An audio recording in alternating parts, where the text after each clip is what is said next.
So as we approach the launch of the Nintendo Switch 2, I feel like a lot of questions have been answered with this system, but still some mysteries remain. My biggest mystery is how Switch 1 games that are not paid upgrades are going to be upgraded for the Switch 2. We have a list of games, and some of them are pretty interesting, such as Super Mario Odyssey, which was one of my favorite, if not my favorite Nintendo Switch 1 games, that will be getting a free upgrade for the Nintendo Switch 2, but we don't really know what that is. Of course, for a lot of other people, the biggest mystery was the actual technical specifications of the Nintendo Switch 2, especially comparative to something like the original Nintendo Switch and, of course, other platforms that are on the marketplace.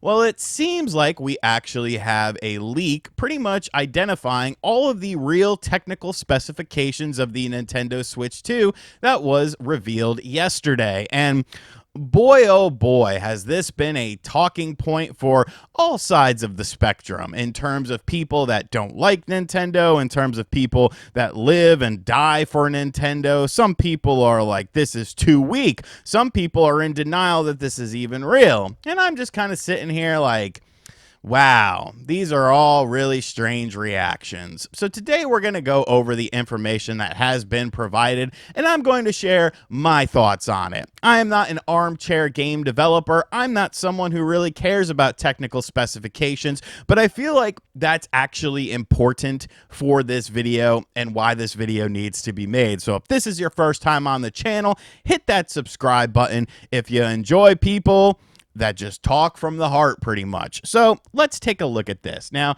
this is coming to us via My Nintendo News from Digital Foundry, because Digital Foundry has published a full breakdown of confirmed Nintendo Switch 2 technical specifications, and it's exciting stuff according to My Nintendo News. Now, I know Digital Foundry has gotten some things very incorrect in terms of, frame rates and like what the resolution of these games are going to be. That has now been confirmed by companies to be higher. So immediately a lot of people are writing this off as just, what's their source, blah, blah, blah. Well, I have talked to several different people, and off the record, they told me to kind of believe in what is being said here. And I'm just going to simply leave it at that. You can believe these specifications, you can not believe these specifications, but based on several individuals that I have talked to that would know something about the technical specifications of the system, this is something that you should, much like Joe Hendry, believe in, because I believe these to be the actual specifications. And when you look over the specifications, there's some interesting stuff here. The CPU architecture, CPU clocks, CUDA cores, GPU architectures, GPU clocks. Like, the amount of people that probably look at this and feel like, you know what, I am educated enough to make a comment on this. Like, I feel like it's like 1% of people that are commenting on it should be commenting on it, because for most people, this is all just mumbo jumbo. And you could sit there and compare it to, the Xbox Series X and the PlayStation 5 in terms of things like raw power and stuff like that. Or you can even go back to the PS4 and the Xbox One. And some of these metrics will probably be very different than what you see on other consoles. But the whole thing about it is I don't really care about this sort of stuff. And I think it's very clear as to why I don't care and why most people shouldn't care. You're not developing games for the system. You're not a game developer. You don't know how these sort of things work because you have never developed a game before on a platform. And if you have, you probably have a little bit of a better understanding. But let's just look at all this information once again, as far as, there's 6 cores available to developers, but only 3 were available there. So like everything is an improvement over the original Switch system. And that to me is a very positive thing. But to me, it's more so not about these technical specifications, which, like I said, I believe are to be true. And you can't necessarily compare them directly to something like a PlayStation 5, an Xbox Series X, or even a PlayStation 4 or an Xbox One, because they are very different systems. These are very different architectures. These are very different platforms and how they provide a gaming experience to the consumer. My whole mantra has always been specs do not matter. It's what you do with the specs. It's the ease of use of the architecture of the system, and it is the quality of life improvements being added in by the newer technology that are going to make a more substantial impact. We have already seen tons of games that are running at frame rates and resolutions that we never expected Nintendo to be using. Like, that's just point blank, period. Did you ever expect Nintendo to make Metroid Prime 4 for the Switch 2 at 4K 60 frames per second or 1080p 120 frames per second? No.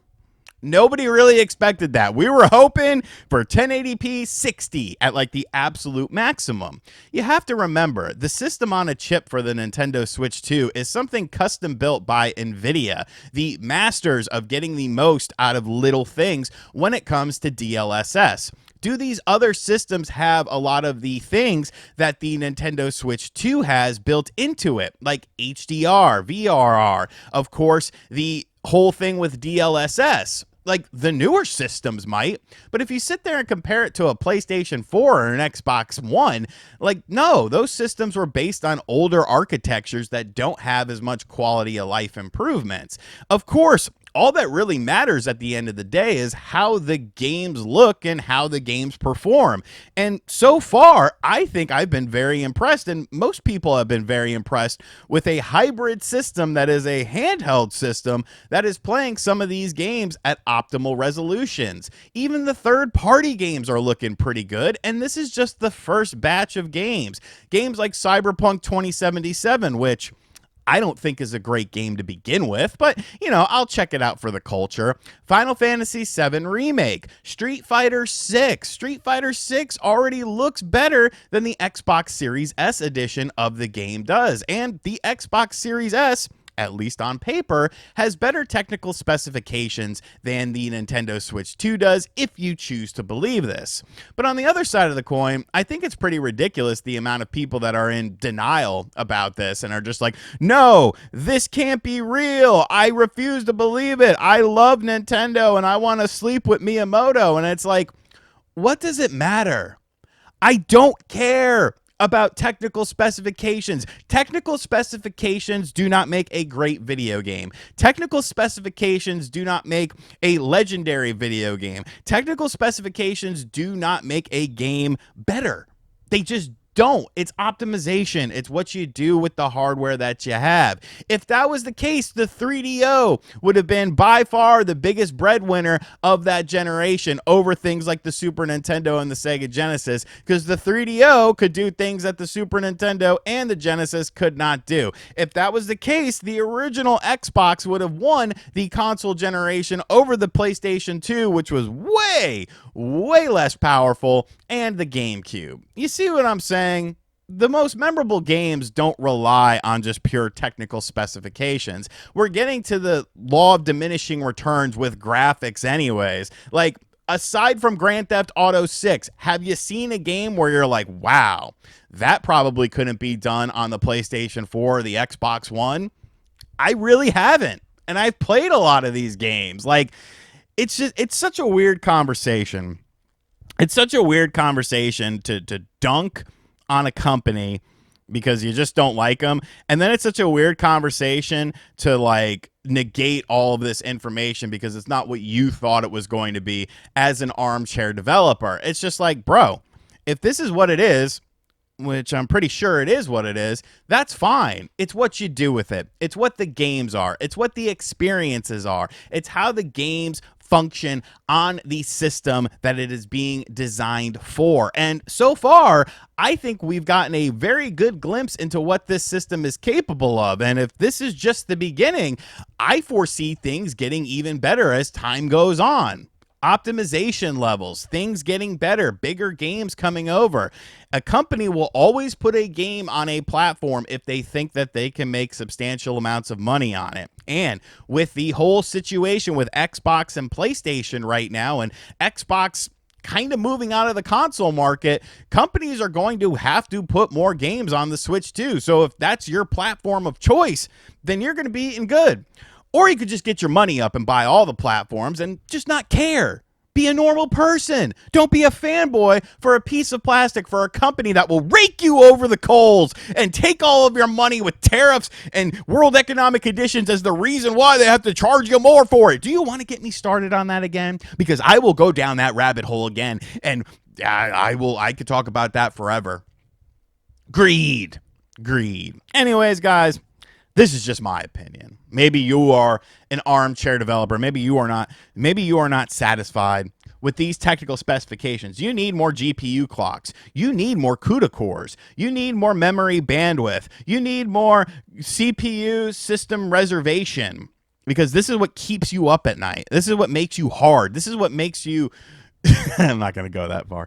But this is, this is substantiating to you. This is what your life revolves around, a company that you have nothing to do with and their technical specifications. Let me know how you feel about all of this stuff in the comments section down below. And as always, guys, thank you for watching this video. If you're new to the channel, make sure you hit that subscribe button. Be sure to like, comment, and share. Hit the bell as well. And as always, I'll catch you guys on the next one. Later.